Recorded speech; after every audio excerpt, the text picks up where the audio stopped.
Hello friends, this is Poonam. तुम्हारे एक बार फिर से आप सभी का स्वागत करती हूँ आपके अपने channel Poonam education academy. So friends, आज हम बात करने वाले हैं बिहार शिक्षक भर्ती के बारे में, जिसमें जो है बिहार कैबिनेट की जो बैठक है आपकी वो है समाप्त हो चुकी है, जिसके अंदर 18 प्रस्तावों को जो है मंजूरी दे दी गई है। तो चलिए इन प्रस्तावों को हम डिटेल में समझेंगे और जानेंगे कि इन प्रस्तावों के अंदर क्या क्या नियमों को लागू किया गया है। इन प्रस्तावों के अंदर जो आपकी नियुक्ति प्रक्रिया है, आपका वेतन क्या होगा, पेंशन प्रक्रिया भी क्या इसमें होगी, और जो आपकी परीक्षा है वो बीपीएससी के थ्रू जो है कराई जाएगी। इन सभी मुद्दे के बारे में जो है डिटेल में बात की गई है और इसके अलावा भी कुछ अन्य मुद्दे पर भी यहाँ पर जो है बातचीत की गई है। तो चलिए इन चीज़ों को हम डिटेल में समझेंगे, तो आप इस वीडियो को लास्ट तक ज़रूर देखना। आपके लिए वीडियो होने वाली है बहुत इंपॉर्टेंट। अगर आपको ये वीडियो पसंद आए तो प्लीज़ लाइक करना, शेयर करना और हमारे चैनल को सब्सक्राइब करना। तो चलिए अपनी इस वीडियो को स्टार्ट करते हैं। आज मंत्रिपरिषद में 18 विषयों पर चर्चा की गई और समझ में निर्णय लिए गए। सबसे महत्वपूर्ण निर्णय राज्य में शिक्षकों की बहाली के संबंध में लिए गए। बिहार राज्य विद्यालय अध्यापक नियुक्ति स्थानांतरण अनुशासनिक कार्रवाई सेवा शर्त नियमावली 2023, आपको याद होगा कि कुछ दिन पहले ही मंत्रिपरिषद ने इसकी स्वीकृति दी गई और अब इसके अंतर्गत पदों के सृजन हुए, जैसे मूल कोटि के 40,185 पद जो मरणशील हो गए थे, एवं विशेष शिक्षक के लिए पंचायत प्रारंभिक शिक्षक, नगर शिक्षक के क्रम से मूल कोटि के स्नातक कोटि के 5,534 एवं 1,745 सभी पदों को प्रत्यार्पित करते हुए अब 1 से 5 तक के जो पद हैं वो 85,477 और 6 से 8 1,745 पद। तो ये आप समझ सकते हैं कि कुल जो पद सृजित हुए हैं वो 85,477 जो 1 से 5 के लिए और 6 से 8 के लिए 1,745 पद का सृजन हुआ है। साथ ही साथ इसमें यह भी निर्णय हुआ है कि ये जो परीक्षा है वो बिहार प्रशासनिक बीपीएससी द्वारा परीक्षा ली जाएगी। यह भी निर्णय मंत्रिपरिषद ने लिया है और साथ ही साथ इसका जो वेतनमान है उसका भी निर्धारण किया है। वेतनमान में जो प्राथमिक विद्यालय मूल कोटि का जो अध्यापक का मूल पद है वो 25,000 होगा और जो स्नातक कोटि के विद्यालय अध्यापक का मूल वेतन है 28,000 होगा। तो इस पूरे पद का जो सृजन हुआ है इसमें कुल व्यय होगा 4,629 करोड़ 4,629 करोड़ अनुमानित 46,29,23,07,120 रुपए का व्यय होगा।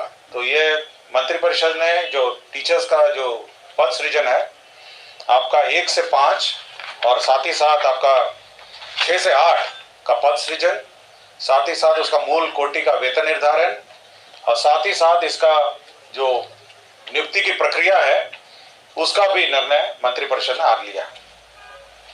इसके साथ ही साथ जो बिहार राज्य विद्यालय अध्यापक नियुक्ति स्थानांतरण अनुशासनिक कार्रवाई सेवा शर्त नियमावली 2023 है, इसमें जो 11 से 12 और 9 से 10 के भी पद सृजित किए गए हैं, जिसमें 11 से 12 तक के जो विद्यालय अध्यापक हैं 57,618 पद सृजित हुए हैं और 9 से 10 के लिए 33,186 पद हैं।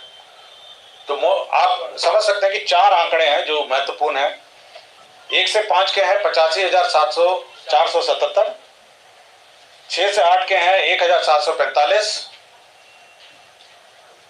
आपके 11 से 12 हैं 57,618 और 9 से 10 है 33,186। तो 4 आंकड़ों को अगर आप टोटल करेंगे तो आपको ग्रैंड टोटल मिल जाएगा कि कितने पदों का सृजन हुआ। ठीक है, और सभी के वेतनमान भी निर्धारित हो गए हैं और सभी का जो नियुक्ति का प्रक्रिया है वह भी हो गया। 11 से 12 जो विद्यालय के अध्यापक हैं उनको 32,000 मूल पे होगा और 9 से 10 का है 31,000 मूल पे होगा। जो 11 से 12 है 32,000 उसका मूल पे होगा, मूल पे, और 9 से 10 है उसका मूल पे होगा 31। मूल वेतन के अलावा मैं बता देता हूं, मूल वेतन के अलावा आपका 42% डीए होता है, ठीक है, 8% एचआरए होता है, हाउस रेंट अलाउंस, फिर सीटीए अलाउंस होता है 1,500 के आसपास प्लस डीए, मेडिकल होता है आपका 1,000, इसके अलावा आपका पेंशन कंट्रीब्यूशन होता है, पेंशन में जो कंट्रीब्यूशन है सरकार देती है वो भी सरकार देती है, और उसके बाद ग्रॉस सैलरीज का निकाला जाता है। तो डीए एचआरए सीटी जो सरकारी ना आम जो नॉर्मल हमारे सरकारी कर्मचारी और पदाधिकारियों का जो व्यवस्था है वही रहेगा। सीधा ट्रेजरी से राज्य के कोष से सीधा वेतन मिलेगा, और जो पेंशन की जो नियमावली है और पेंशन की जो व्यवस्था न्यू पेंशन स्कीम में है वही पेंशन इन पर भी लागू होगी। तो ये एक महत्वपूर्ण निर्णय है जो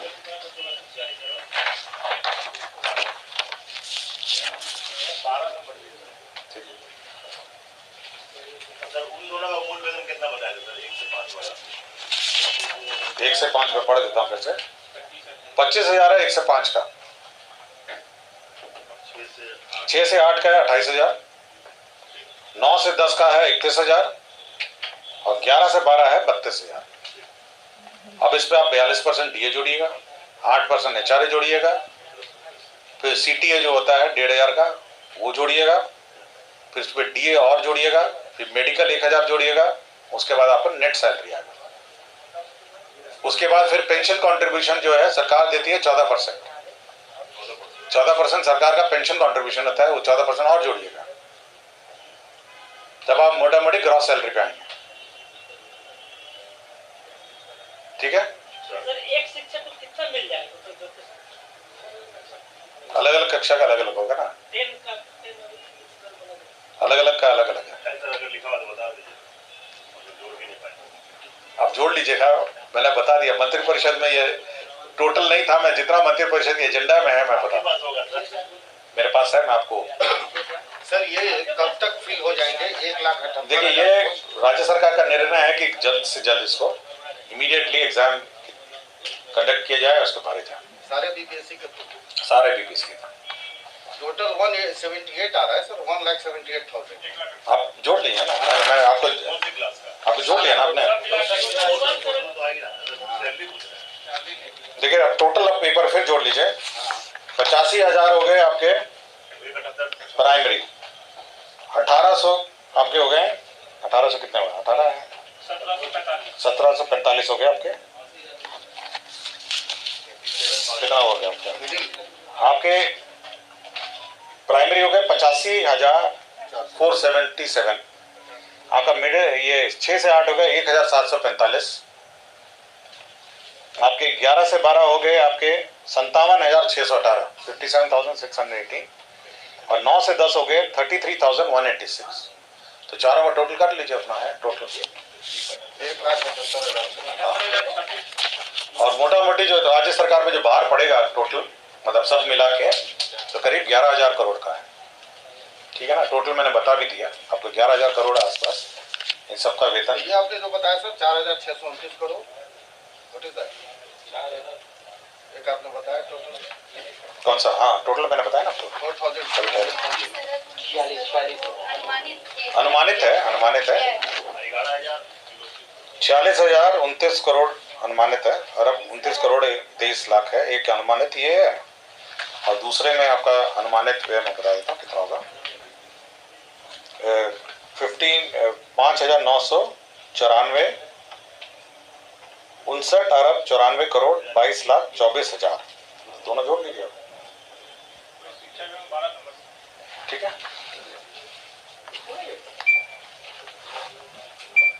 ये परिवहन के संबंध में एक महत्वपूर्ण निर्णय है। गया और मुजफ्फरपुर नगर निगम क्षेत्र में 15 वर्षों से अधिक पुराने जो सभी प्रकार के वाहन हैं उसका परिचालन 1/10/2023 से बंद हो जाएगा, मतलब ये प्रतिबंधित रहेगा। तो यह मंत्रिपरिषद स्वीकृति दी है कि 15 साल से पुराने जो वाहन हैं 1/10/2023 से अब नहीं चलने। इसके साथ साथ राज्य सरकार ने एक अन्य मामलों में परिवेशीय वायु गुणवत्ता सुधार के लिए गया नगर निगम, मुजफ्फरपुर नगर निगम के सभी प्रकार के डीजल चालित तिपहिया वाहन का परिचालन 30/9/2023 की मध्य रात्रि प्रतिबंध किए जाने एवं बिहार स्वच्छ ईंधन योजना 2019 का अवधि विस्तार 31/3/2024 तक क्षेत्र विस्तार गया एवं मुजफ्फरपुर नगर निगम में किए जाने एवं इस योजना में पटना, गया, मुजफ्फरपुर के तिपहिया मालवाहक वाहनों के लिए अनुदान, तो अब अनुदान का प्रावधान है, रिप्लेसमेंट का अनुदान है और साथ ही साथ नए खरीदने का और रेट्रोफिटिंग का भी अनुदान है। कितना अनुदान मिल रहा है? डीजल चलित अथवा पेट्रोल चलित तिपहिया मालवाहक वाहन का नए सीएनजी चलित तिपहिया मालवाहक के प्रतिस्थापन पर 40,000 रुपये मिलेगा। डीजल चलित अथवा पेट्रोल चलित तिपहिया वाहन मालवाहन का नए बैटरी चलित तिपहिया मालवाहन के प्रतिस्थापन पर 25,000 मिलेगा।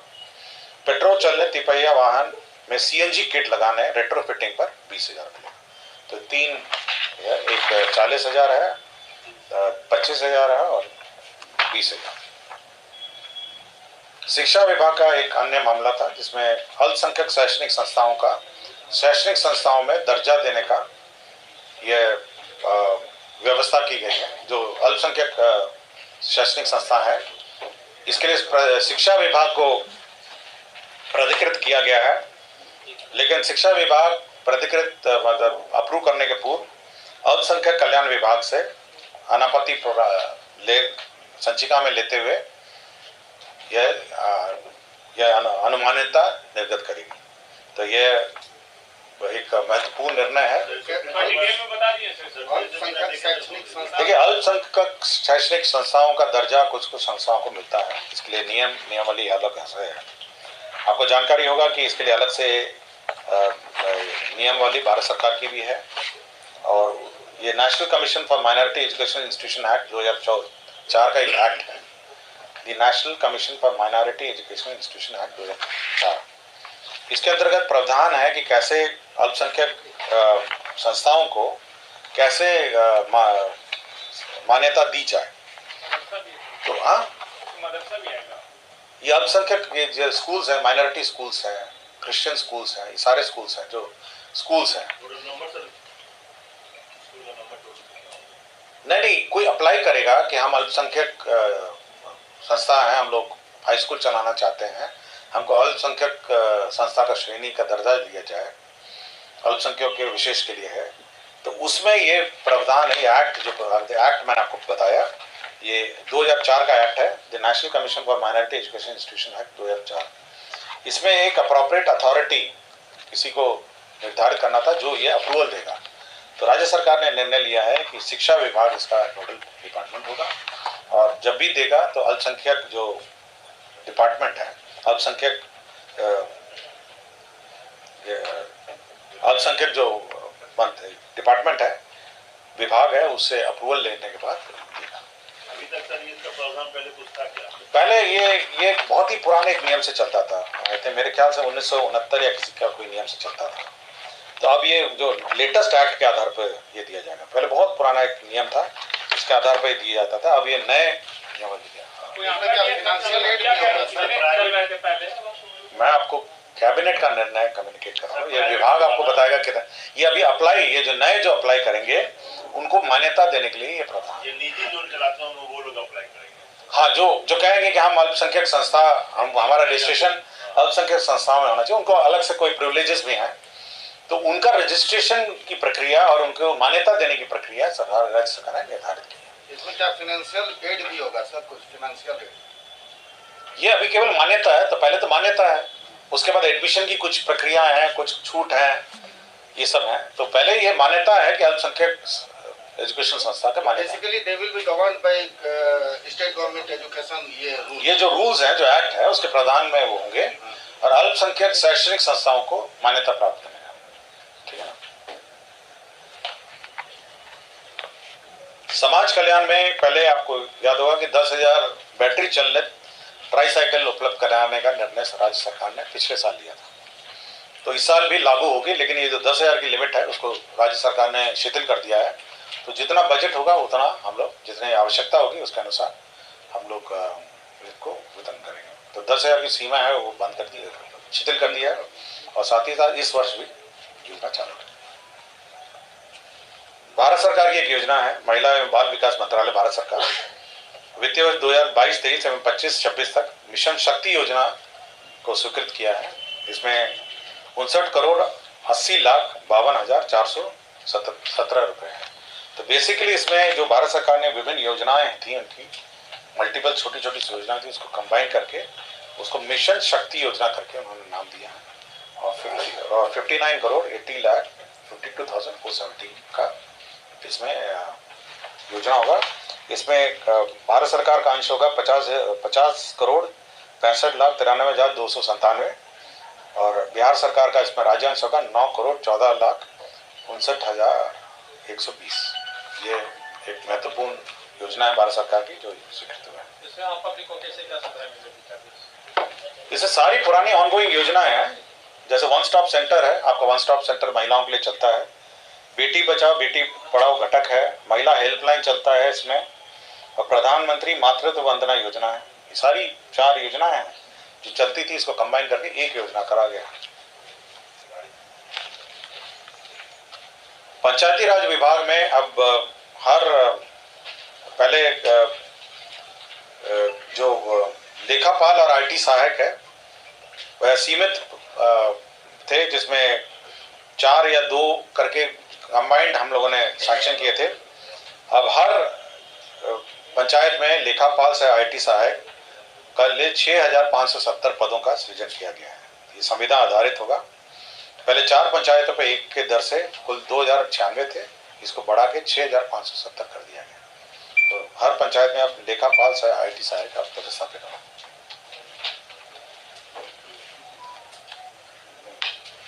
ये जो हमारा केंद्रित रूप से अधिप्राप्ति होती है गेहूं और चावल के लिए, तो राज्य सरकार ने लोन लेने के लिए 10,000 करोड़ का लोन लेने के लिए अधिप्राप्ति में जो पैसा भुगतान होता है उसमें स्टेट गारंटी संसूचित किया है।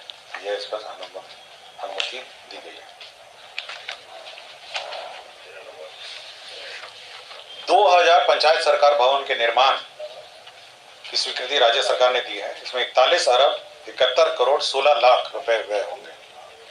तो 2000 पंचायत सरकार भवन, यह पंचायत सरकार भवन अब जो ग्रामीण अभियंत्रण संगठन है LAEO, स्थानीय क्षेत्र अभियंत्रण संगठन योजना एवं विकास विभाग की है, उसके माध्यम से अब ये निर्माण किए जाएंगे। तो निर्माण का एजेंसी बदल दिया गया, ये महत्वपूर्ण है।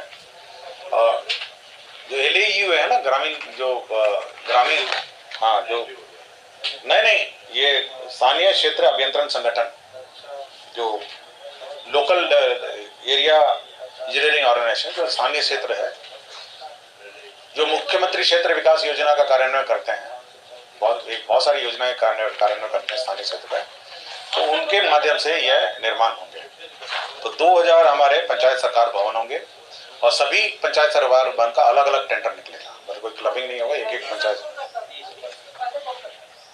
अभी संभवतः पंचायत अपने करता था, अलग अलग निकलेगा, कोई क्लबिंग करके निकला है। 2000 टेंडर निकलेंगे और ताकि स्थानीय क्षेत्र में जो अभिकर्ता है भाग ले सकें और उसका निर्माण कर सकें। पंचायत सरकार भवन, ये एशियन डेवलपमेंट बैंक के माध्यम से 3 शहरों में पेयजल योजना चल रही थी, तो भागलपुर और गया में। तो एशियन डेवलपमेंट बैंक का फेज 1 जो है 493 करोड़ का फेज 1 भागलपुर में चल रहा था। अब उसकी वर्तमान अनुमानित लागत 299.41 करोड़ रुपए की अब पुनरीक्षित प्राथमिक स्वीकृति दी गई है और बचे हुए कार्य अब राज्य योजना मद से किए जाएंगे। अब ADB के स्थान पर राज्य योजना मद से योजना का कार्यान्वयन किया जाएगा। इसी तरह फेज 2 जो है एशियन डेवलपमेंट बैंक भागलपुर का 331 करोड़ 35 लाख का पुनरीक्षित प्रशासनिक स्वीकृति दी गई है और बचे हुए कार्य अब राज्य योजना से, तो ADB के स्थान पर राज्य योजना होगा। इसी तरह गया में भी 485.84 करोड़ का योजना की प्रशासनिक स्वीकृति दी है और बचे हुए कार्य को यह राज्य योजना मद से किया जाएगा। ये तीनों योजना इन शहरों में पेयजल की जो योजनाएं हैं, जो तीनों ही गंगा जल से संबंधित है। भागलपुर भी गंगा जल से ही सप्लाई होता है पानी और गया वाले भी गंगा जल से, तो इनका जो क्षेत्र में जो तीनों स्थानों में जो पेयजल योजनाओं का कार्यान्वय है, अब जो बचा हुआ कार्य है एडीबी के स्थान पर राज्य योजना से किया जाएगा।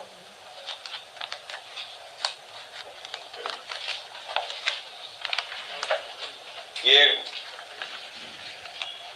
बिहार मानसिक स्वास्थ्य देखभाल राज्य मानसिक स्वास्थ्य प्राधिकरण नियमावली यह स्वीकृत की गई है और इसमें अब जितने भी लोग मानसिक स्वास्थ्य से संबंधित कार्य कर रहे हैं उन पर सुपरविजन रखने के लिए एक कमेटी बनाई गई है और इस कमेटी के माध्यम से अब किया जाएगा और एक प्राधिकरण बनाएगा। तो प्राधिकरण के माध्यम से सुपरविजन होगा और इस प्राधिकरण के जो हेड होंगे वो स्वास्थ्य विभाग के अंतर्गत होगा और स्वास्थ्य विभाग के अपर मुख्य सचिव इसके कमेटी में। इसी तरह जिला स्तर पर भी है और राज्य स्तर पर भी एक कमेटी है।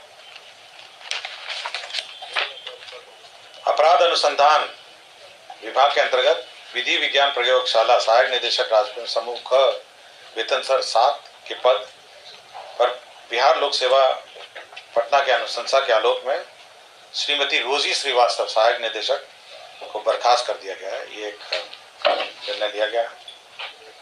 पशु स्वास्थ्य एवं उत्पादन संस्था पटना को पशुपालन निदेशालय के अंतर्गत बनाए रखने हेतु बिहार पशु विज्ञान अधिनियम 2016 के परिशिष्ट 1 कंडिका 2(1) को विलोपित करने की स्वीकृति दी गई है। तो ये बिहार पशु एवं उत्पादन संस्था को पशुपालन निदेशालय के अंतर्गत ही बनाए रखने के लिए यह निर्णय लिया गया है। कर्मचारी चयन आयोग में प्रथम इंटर स्तरीय संयुक्त परीक्षा में 2014 के आधार पर निम्न वर्गीय लिपिक के पद पर नियुक्ति हेतु अनुसूचित अभ्यर्थियों के लिए सहकारिता विभाग के अंतर्गत निम्न वर्गीय वेतन स्तर 2 के 4 पदों का सृजन की स्वीकृति दी गई है। और राज्य सरकार जो हर साल बाजार ऋण लेती है लोन, उसके बारे में स्वीकृति देगी है। तो कुल लोन जो सरकार लेगी वो है 39,000 करोड़ 49,365 करोड़ का लोन लेगी, जिसमें बाजार ऋण है 44,429, नाबार्ड से ऋण प्राप्त करेगी 3,000 करोड़, वर्ल्ड बैंक और एडीबी और अन्य स्रोत से 1,875 और राष्ट्रीय सहकारिता बैंक से 61 करोड़। राज्य सरकार कुल लोन जो वापसी इस साल करेगी वो है 25,558 23,558 और टोटल जो नेट ऋण जो लेगी सरकार वो है 25,807 जो राज्य सरकार की सीमा के अंदर लेते हैं। धन्यवाद।